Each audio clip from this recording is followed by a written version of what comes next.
What if the future of the traditional Latin Mass does not depend only on the Pope? What if the next big decision actually rests much closer to home? That question is now being discussed again after new reports about Pope Leo XIV's approach to Traditionis Custodes. So what is changing, and what is staying the same? According to reports, a rumor linked to Archbishop Miguel Mori Buendia, the Apostolic Nuncio to Great Britain, suggests that Pope Leo does not plan to immediately revoke Traditionis Custodes, the 2021 document issued by Pope Francis. Instead, the report suggests Pope Leo may favor a more flexible pastoral approach. According to those remarks, bishops could receive renewable 2-year dispensations, allowing the traditional Latin Mass to continue in certain places, including situations where parish churches might otherwise be restricted. If this approach is adopted, it would not remove Traditionis Custodes, but it could provide more flexibility in how it is applied. Many Catholics remember the strong reaction when Traditionis Custodes was introduced in July 2021.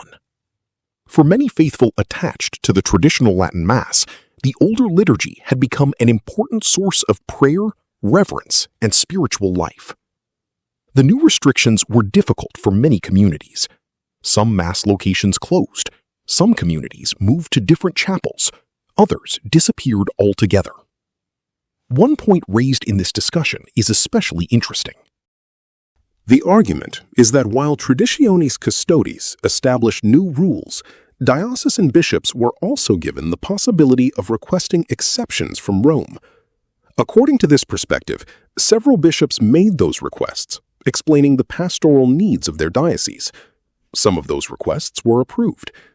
However, others chose not to seek exceptions, and over time, some dioceses announced that permissions had expired or that Latin Mass communities would no longer continue. As a result, many Catholics saw familiar Mass locations disappear from parish schedules and online directories. This has led to another important question. Who carries the greatest responsibility for how these policies are applied? Some believe that responsibility belongs mainly to the Holy See.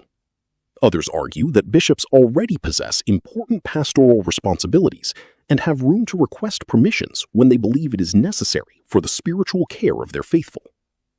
From that perspective, even without immediately changing Traditionis Custodes, local bishops could still play a significant role in determining how the traditional Latin Mass is celebrated within their diocese. Supporters of this view also argue that the bishop's first responsibility is always the pastoral care of souls. They believe every decision should carefully balance church law with the spiritual needs of the faithful. Whether or not Pope Leo eventually decides to revise Traditionis Custodes, many observers believe the conversation is far from over. Much may depend not only on decisions made in Rome, but also on how individual bishops respond in their own dioceses. So, what do you think? Would a more flexible application of the current rules help address the concerns of Catholics attached to the traditional Latin Mass? Or do you think a different solution is needed? Share your thoughts respectfully in the comments, and let's continue this conversation together.